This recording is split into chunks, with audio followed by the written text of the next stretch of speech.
Oi, gente! Hoje vim aqui nesse vídeo dar continuidade à história que eu tava contando de como que eu abri a minha clínica veterinária, como eu tive o meu espaço.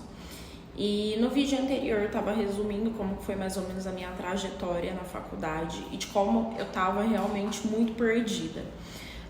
No quarto ano, que eu comecei a ter um contato maior com a parte prática, né, sair um pouco mais dessa teoria aí para a parte prática, foi quando eu conheci a professora de clínica de pequenos animais e eu me apaixonei por ela. Ela se tornou uma referência realmente e eu comecei a ver que eu realmente gostava da prática de clínica de pequenos animais e, consequentemente, eu tinha uma aptidão para estudar a teoria dessa área. Então, sempre que possível, eu estava no hospital, sempre que eu podia escolher, eu escolhia pelas aulas práticas na clínica de pequenos animais. E eu fiz o estágio obrigatório de 6 meses na clínica também, foi o estágio remunerado. E entre o quarto e o quinto ano, eu já imaginava que eu queria ter o meu próprio negócio. Eu ainda não sabia exatamente o que. Eu pensava em um hospital veterinário, em sociedade com os outros colegas, pensava em um laboratório, né? E até pensava também em uma granja de frango de corte. Tanto é que eu estava fazendo estágio remunerado, que era obrigatório na prefeitura da minha cidade, que ali eu acompanhava então o atendimento clínico de pequenos animais, a parte de inquérito epidemiológico e o abate, que tinha o SIM também na minha cidade. Porém, eu estava desenvolvendo o meu TCC com o tema de uso de antimicrobianos como promotores de crescimento em frangos de corte. Enfim, me formei bastante perdida. Lembro que colamos o grau em dezembro, um dia antes do meu aniversário. Ainda não tinha pego o CRMV, a gente recebeu uma declaração. E aí terminou o carnaval, acho que no finalzinho de fevereiro. A festa de formatura foi bem no início ali de março. E eu lembro que eu não aproveitei, não curti a festa, porque na minha cabeça eu tava saindo de um status de estudante, de universitária, para desempregada. Eu realmente ainda não sabia o que fazer. E aí eu comecei a me preparar para um concurso e pensar em uma pós-graduação.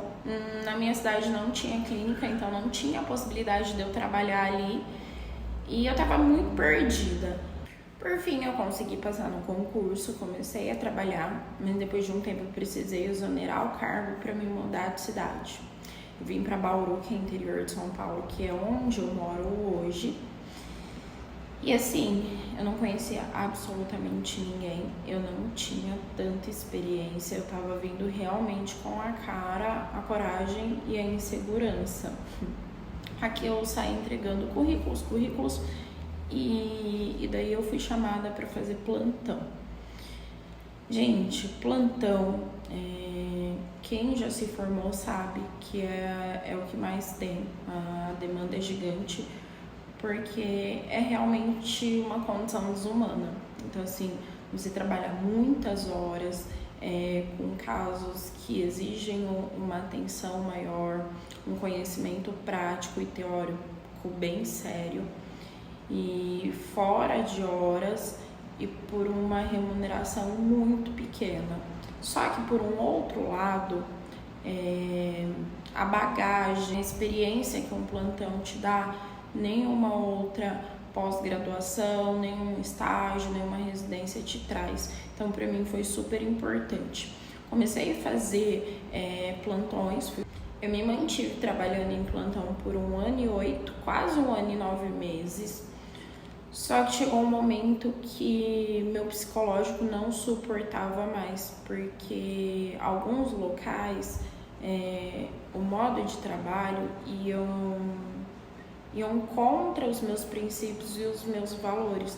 Então, a medicina veterinária, que era o meu sonho, que eu era completamente apaixonada, se tornou um terror. Dava horário, eu começava a chorar que eu não queria ir. Só que, por um outro lado, eu precisava do dinheiro para me manter aqui em Bauru. E daí foi quando surgiu a ideia de ter o meu próprio negócio. Eu comecei a pensar e analisar justamente porque eu já tinha uma cartela de clientes, né? Pessoas que confiavam em mim, que me reconheciam como a doutora Nathalie, faziam questão de agendar consultas nos meus horários, mesmo sendo horário de plantão, agendar vacina, retorno, enfim. Então eu criei um pouco de confiança pensando e analisando por esse ângulo. Só que em contrapartida eu não tinha dinheiro e também não tinha um conhecimento suficiente, eu não entendia nada sobre administração de empresas, por exemplo. E aí eu comecei a trabalhar, juntei um dinheiro e comecei a procurar um imóvel.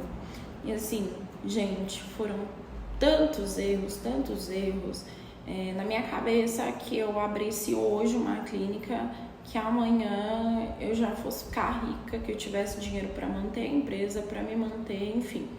Então eu peguei toda a minha reserva emergencial e investi. Fui escolher um imóvel, dei um cheque calção, um valor alto, e comprei as coisas básicas para se ter uma clínica. E era um local grande, gente, dava uma clínica veterinária, um pet shop, um banho e tosa. Pergunta se eu tinha dinheiro para equipar para tudo isso. Óbvio que não. Eu não consegui nem fazer a fachada. E outro detalhe, era um local péssimo. Depois que eu fui descobrir que era um local marcado, então assim, tudo que abre naquele lugar é roubado. Eu fui e todos os outros negócios que abriram ali também foram roubados. Enfim, eu abri, acho que umas 3 semanas depois veio a pandemia e tava muito difícil, porque eu atendia um paciente a cada 10 dias, uma vacina por semana.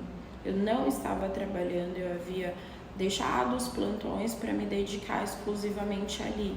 Obviamente, eu quebrei no primeiro mês, não tinha dinheiro, só que eu também não ia fechar a clínica, eu não queria fechar, eu tinha assim muito no meu coração que ia dar certo e não tinha outra opção. Desde quando eu me propus a montar, não existia o plano B e o plano C, era somente o plano A. Eu sempre fui muito assim, determinada e focada.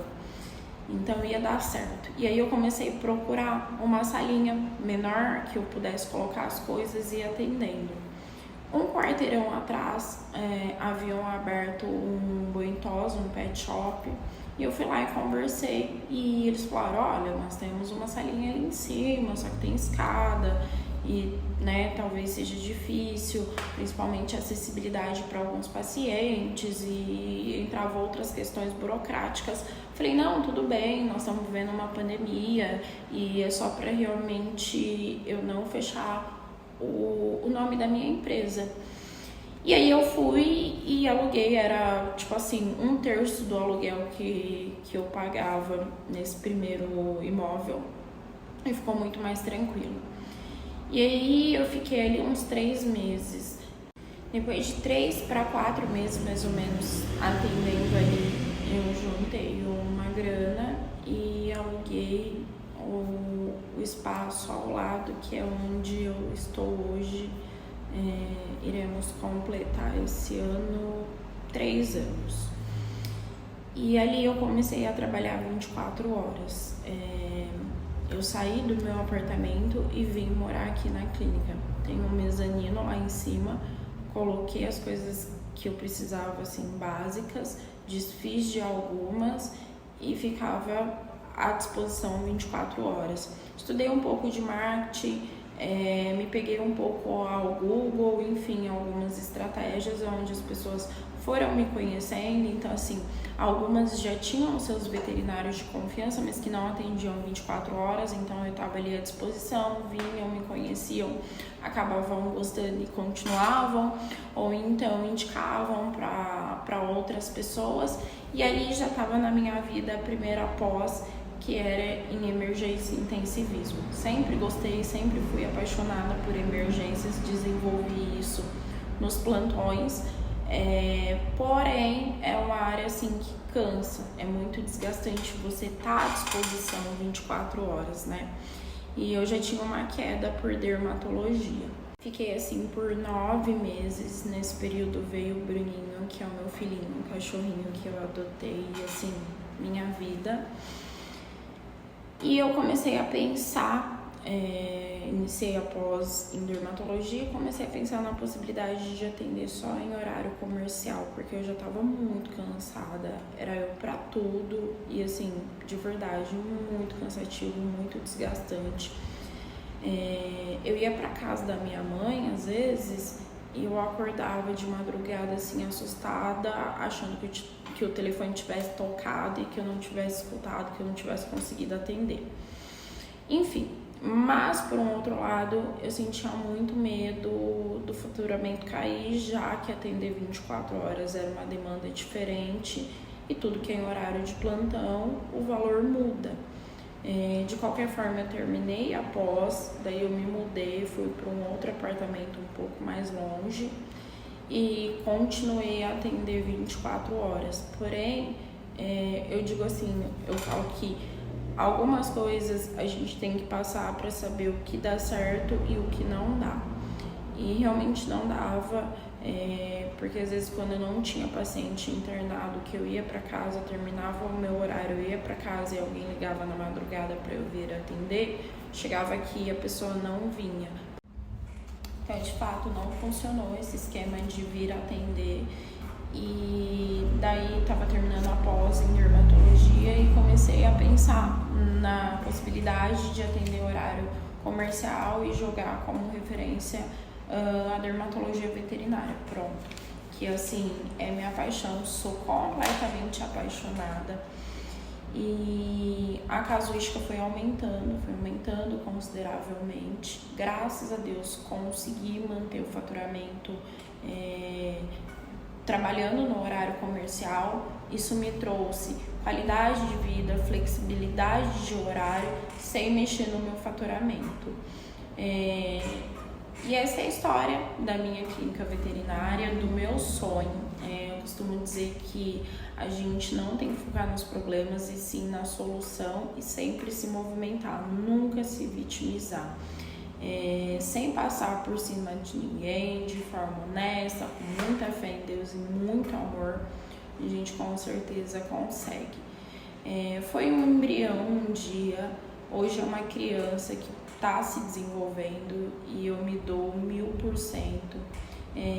Tenho muitos projetos, muitos sonhos relacionados a ela que ainda vão se desenvolver e eu tenho certeza que eu ainda virei contar aqui. Então, gente, não desistam.